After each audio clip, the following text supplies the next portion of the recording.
Good morning and happy New Year's Eve, December the 31st, 2019 from Metro Manila, the Philippines, Southeastern Asia.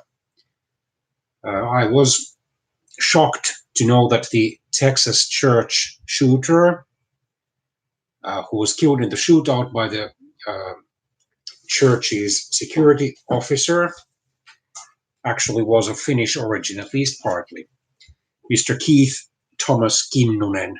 Kinnunen is an Eastern Finnish name, although, of course, because of in-migration and because of the intermarriage between the so-called tribes among us Finns, Kinnunens can be found nowadays anywhere in Finland, including, of course, the capital, Helsinki, which is located on Finland's southern coast, not in eastern Finland. He was 43 years old, so given the late date of the shooting, December the 29th, 2019, he most likely was born in 1976. So here are some facts. He was unfortunately able to kill two people before he himself was killed, and, which was worse, was that the church service was being live streamed on YouTube, not by Mr. Kinnunen himself, but by the decision of the church's authorities, because that was supposed to be watched by people at least statewide, if not even nationwide or worldwide. According to heavy.com website, he has been identified as the gunman in the shooting at West Freeway Church of Christ in White Settlement, Texas, on Sunday, December the 29th, 2019. He lived in River Oaks, Texas, was tied or had ties to the Fort Worth area, but also lived in several states and had been homeless at times, according to records. He had a lengthy criminal record already before this fatal shooting. It included arrests and convictions in several states. According to officials, Kinnunen had ties to the church and had been there before, although he was not well known by churchgoers, so apparently he was at least not a regular attender and probably not an official member of the church either. The shooting's motive has not been made public. The apparently homeless gunman who killed two worshippers Sunday had been helped with food on several occasions by the West Freeway Church, but he became angry when they wouldn't give him money, according to Pastor Britt Farmer. He wasn't recognized on Sunday because he wore disguises, according to Bobby Ross Jr., the editor of the Christian Chronicle, according to his tweet. And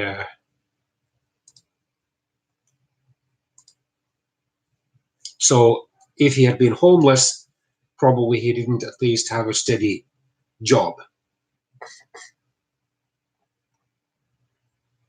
MedStar spokeswoman Makara Trusty confirmed that one person died at the scene of the shooting and one person died en route or on the way to the hospital. Hospital officials confirmed that one of these victims was the shooter. The third victim was transported to a hospital in critical condition but was later pronounced dead, according to White Settlement Police Chief J.P. Bevering. One victim was identified as Deacon Anton or Tony Wallace, who was 64 years old. The second victim was identified as another Deacon Richard White by KTXS reporter Daniela Ibarra.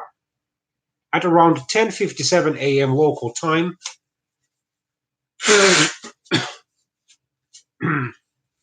multiple police, ATF, FBI, and EMS units reported to the scene, or came to the scene.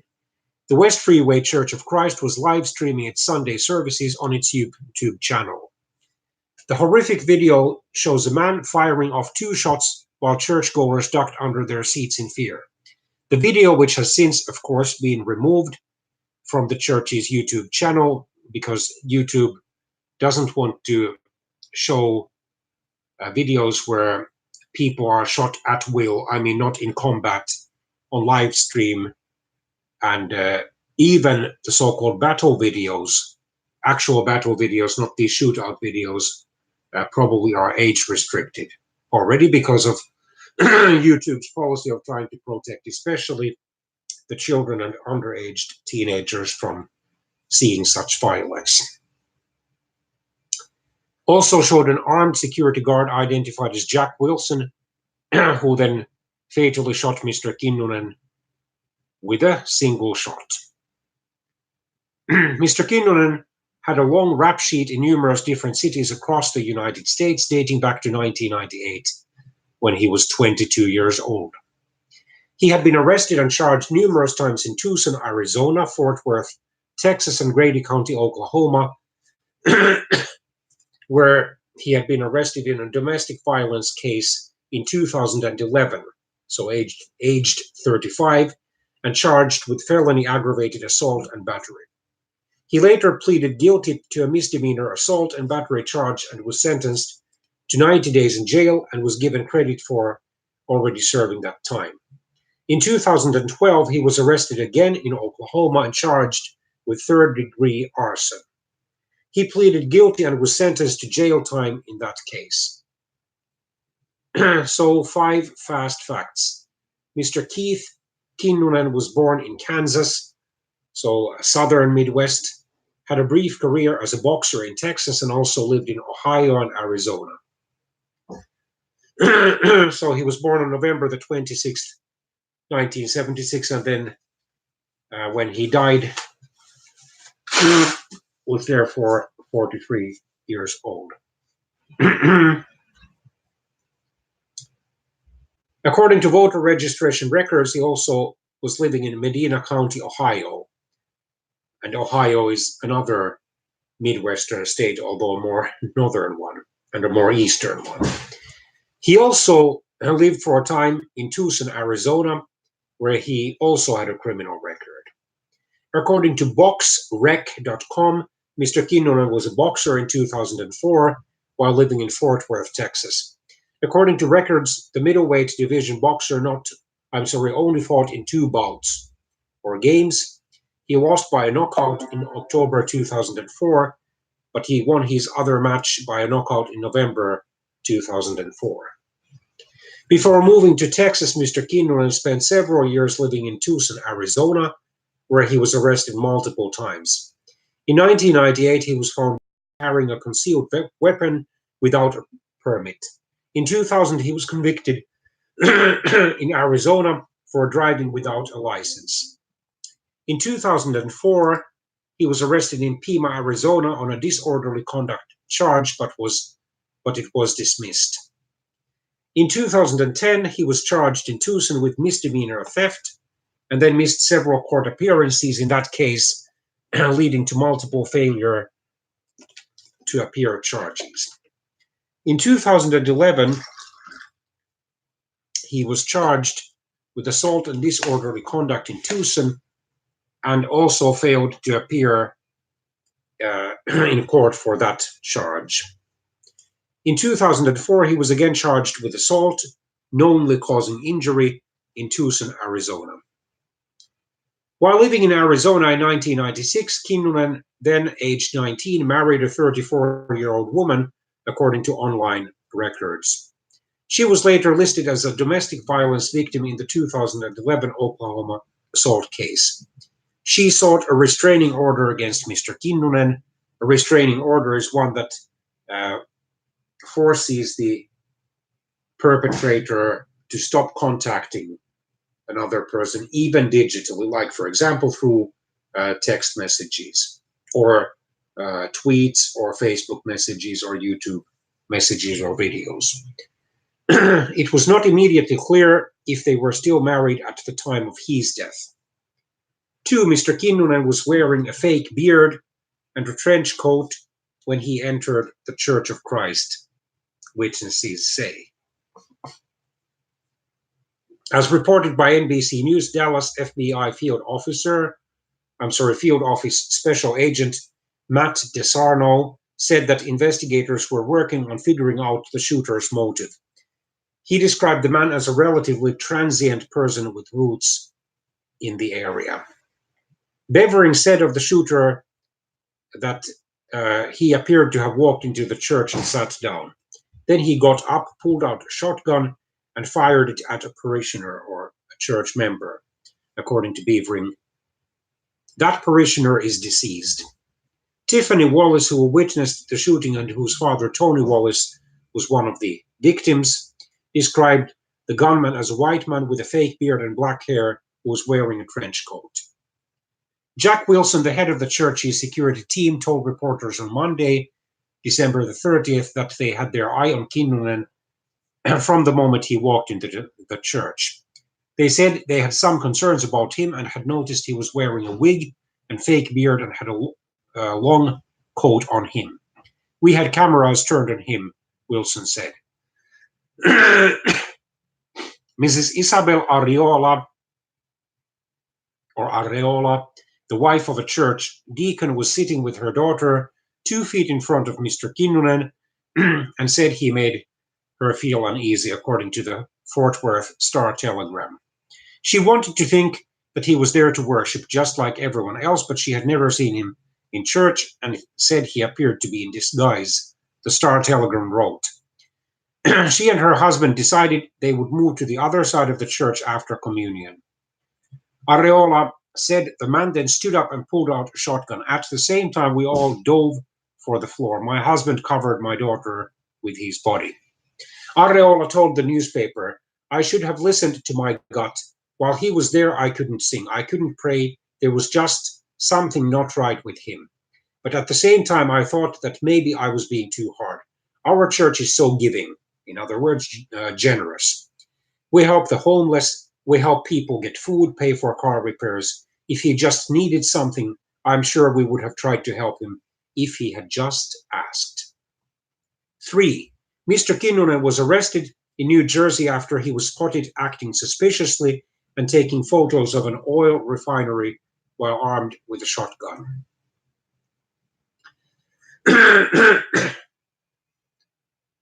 A report by My Central Journey in September 2016 reported that around 4:30 p.m. police responded to Lower Road near the City Public Works garage for a report of a suspicious person on a bicycle.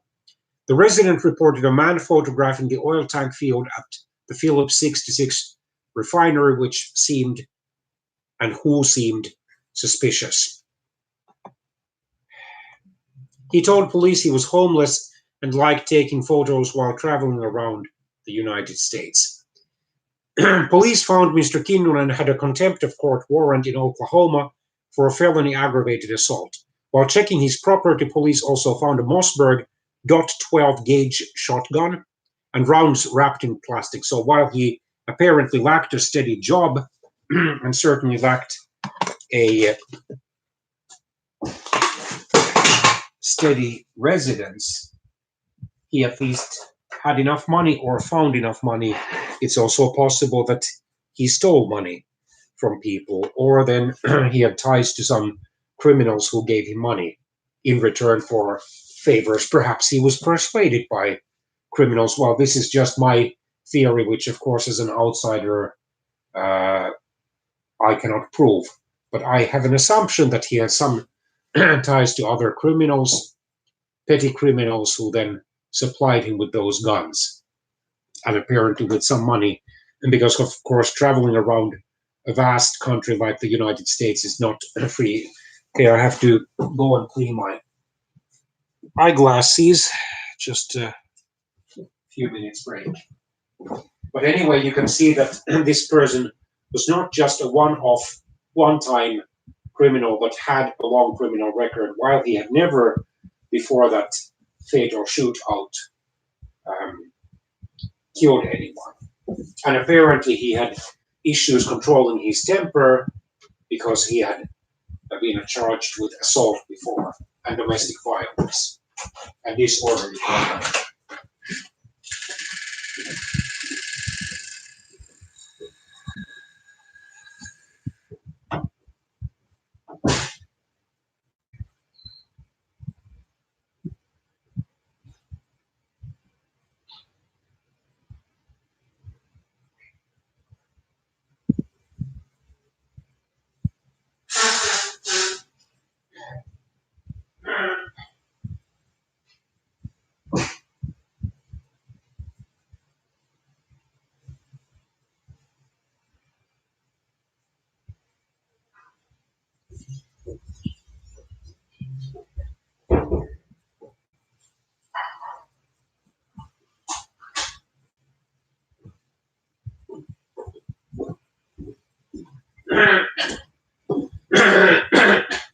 Okay, I'm back. So,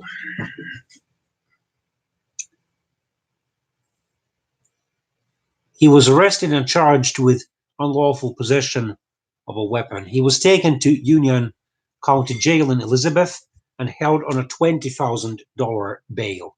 He later pleaded guilty to a reduced charge.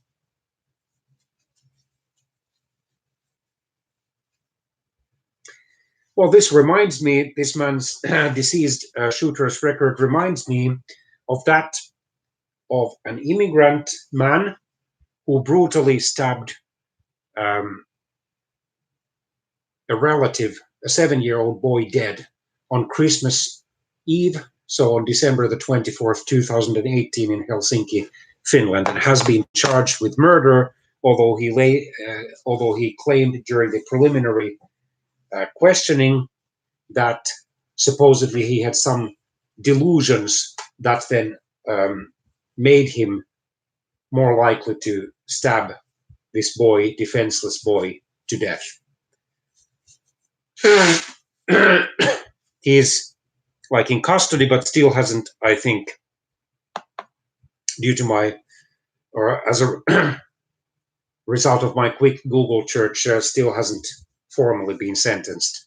In Finland, typically murder carries in practice a 12, 14-year imprisonment. Very rarely a 20-year imprisonment, and virtually never an imprisonment of over 20 years because of the criminal pro-rehabilitation, a judicial system which tries to make as many criminals as possible, whether for the first time or again, but hopefully permanently, into law-abiding and decently behaving citizens of the society.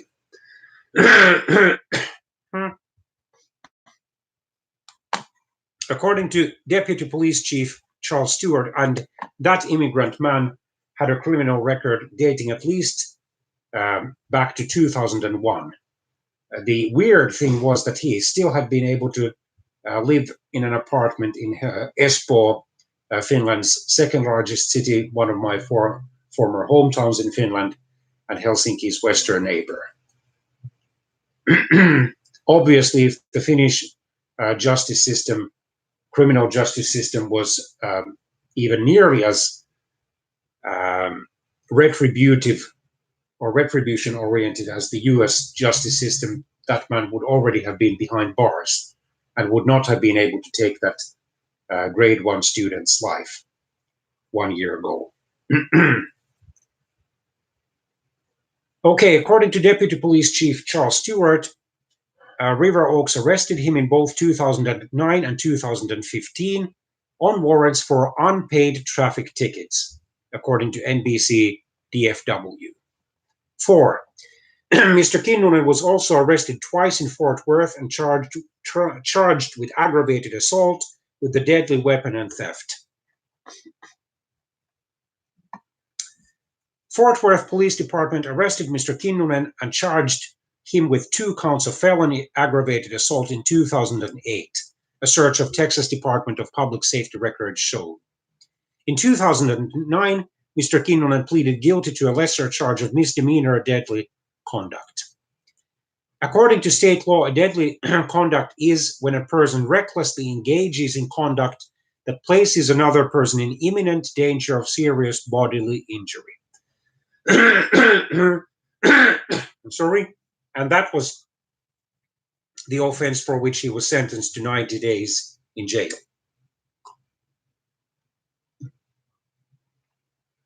In 2013, Mr. Kinnunen was again arrested in Fort Worth, according to DPS records.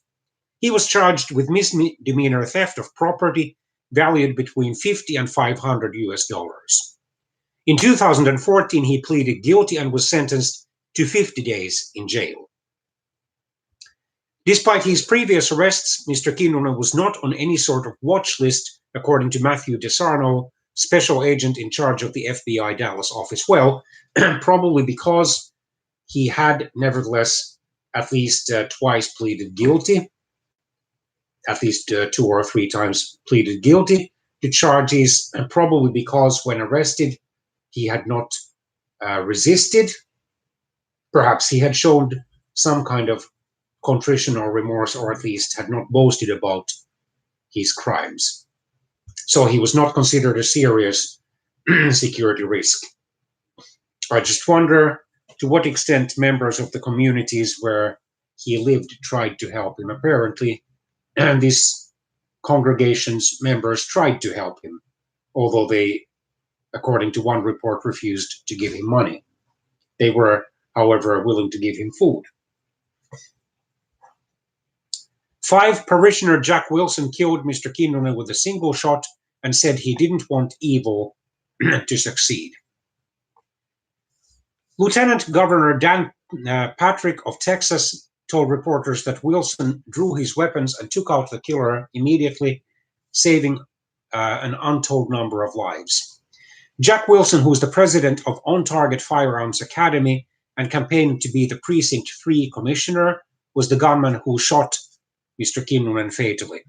Wilson said on Facebook he didn't want to allow evil to succeed. Texas Attorney General or State Justice Minister Ken Paxton said on Monday, December the 30th, 2019, that his understanding was that Mr. Kinnunen was more of a loner and that he had attended the Church of Christ several times before and was welcomed in with open arms before Sunday's shooting.